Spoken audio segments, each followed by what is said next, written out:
I'm always the only thing between you and now the much-deserved coffee after these long days. First of all, good afternoon, everybody. Thank you, Tommy, Eon, and many of you are here, Peter. Well, I'm not going to mention all because, that you have contributed to this wonderful European Ideas Forum. Some of my colleagues that they have intervened today and yesterday, they have been telling me, how impressed they were by the organization. So people, staff of the Martens Centers, thank you very much. Splendid job, not easy.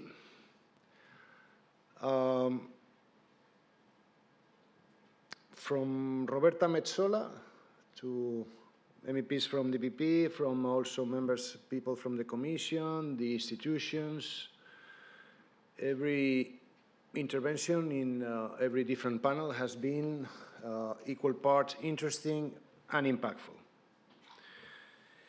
One message stands with clarity, my friends. Europe is living through a decisive moment, one of which claiming our role is no longer optional but necessary. For 2 days, we confronted a simple truth that our President Djurinda, reminded us. We are not only witnessing a changing world, but we are also living in the change itself. Europe works harder than ever, yet sometimes it struggles to translate efforts into strategic strength. Over these 2 days, under the theme of Europe advocating its role in a changing world, we were reminded that the responsibility of power requires both clarity and courage. Now, we are entering a global environment that is more competitive, more confrontational,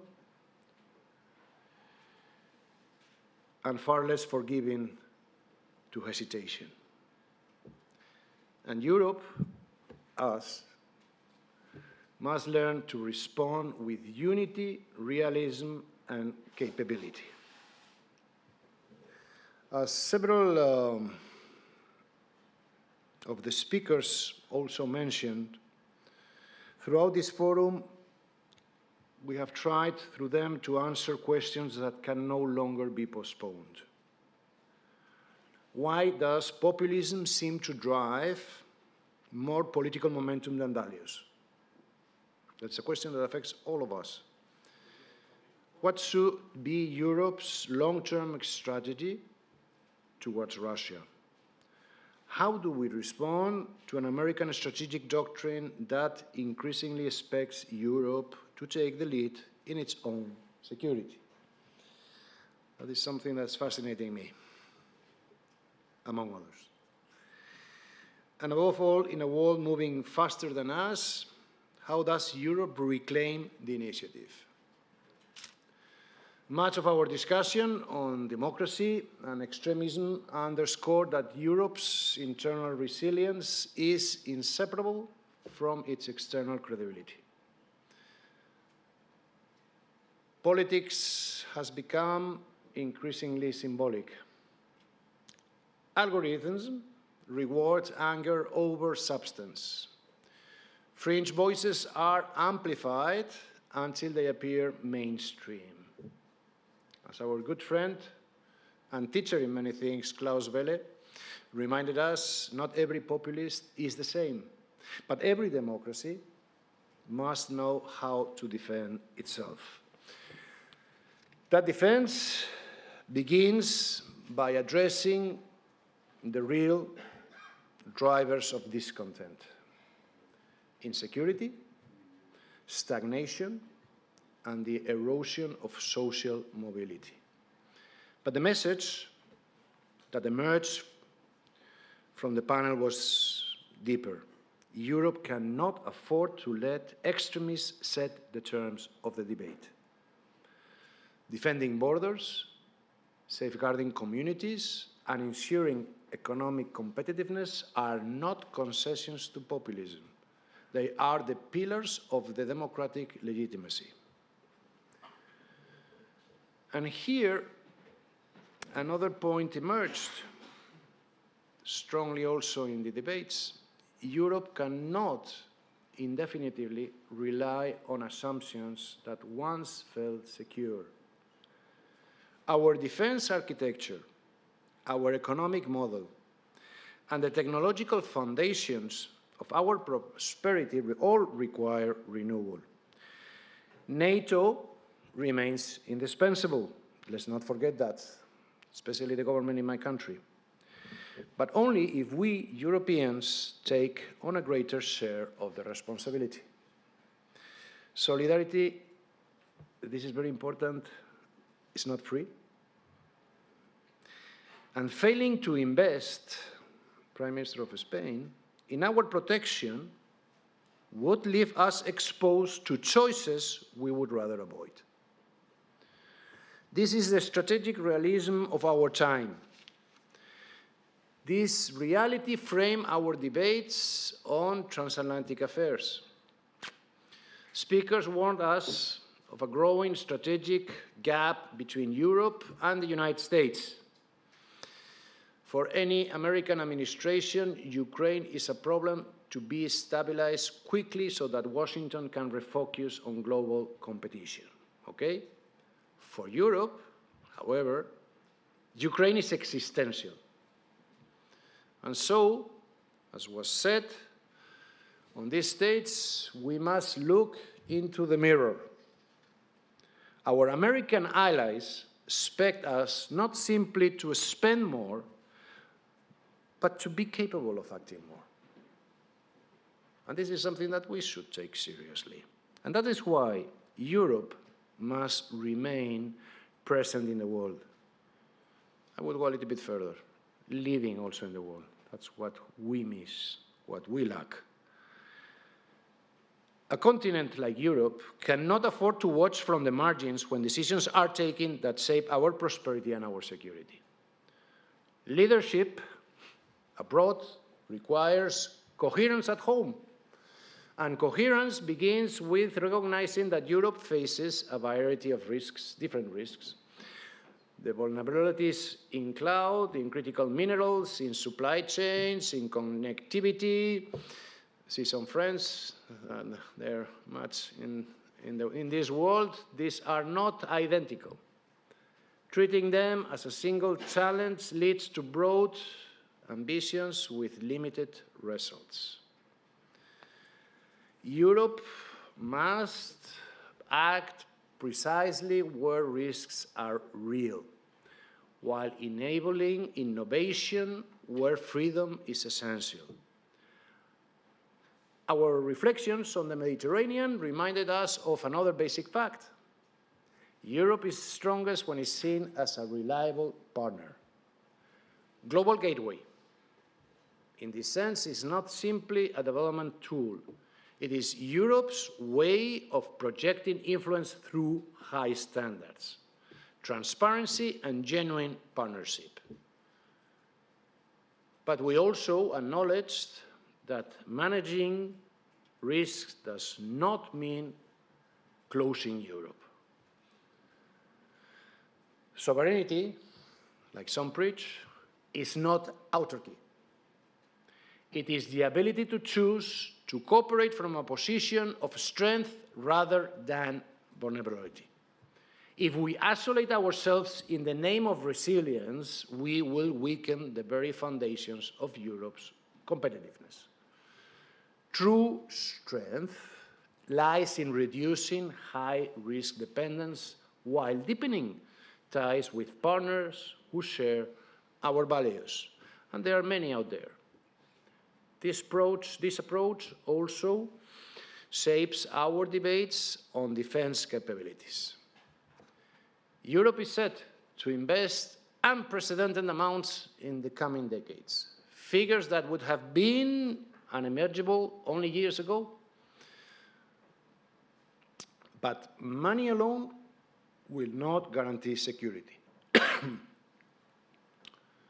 Europe must develop not only the hardware of defense, but the institutions that make defense credible. Readiness, mobility, procurement, and political cohesion. Some speakers imagine what Europe would look like if Article 42.7 were truly operational, or if we created a European Security Council, or if Ukraine, with its battle-tested army, stood inside our union. These ideas are no longer theoretical. They are part of Europe's strategic horizon. And yet, amid all this transformation, we should not forget something essential. Europe remains a prosperous, stable, and attractive continent. I never cease to tell outside that we are the third largest economy in the world, that we have the second currency in the world. Let's be a little bit proud of that, people. We need to speak well about ourselves outside. We have this tendency to be always very depressive and talking sometimes badly about ourselves. Let's be a little bit more, in that sense, I would say American. Let's be a little bit more imaginative, positive. It's not false. We Europeans, we tend to think that excessive positiveness would be look like false. No, no. It brings hope for the people. And this is Europe about. So, nothing bad about being a little bit positive. Huh? Ladies and gentlemen, outside our borders, please. A message that, this is my personal message for all of you, that I couldn't resist to tell today. But all this, claro, is not guaranteed. These days have also shown that Europe does not lack analysis. What it now requires is resolve. Resolve to reinforce alliances while assuming greater responsibility. That's another word that's not very in our vocabulary. Responsibility, leadership, responsibility. Resolve to treat the single market as a strategic asset. Resolve to invest in the capabilities that underpin real sovereignty. And resolve to embed openness, risk management, and cooperation into one coherent Europe strategy. Let me close these 2 wonderful days with a final reflection, because Europe challenges is not simply to adapt to a changing world. It is to help shape the world that is emerging. And shaping it requires honesty. Honesty with our partners, with our institutions, and with our own citizens. The geopolitical, technological, and economic shifts we face demand not just policy responses, but social awareness of what's going on in our societies. Europe cannot afford complacency. So, as we leave this forum, let us carry with us a sense of purpose. Europe is not there only mere to navigate the world as it evolves.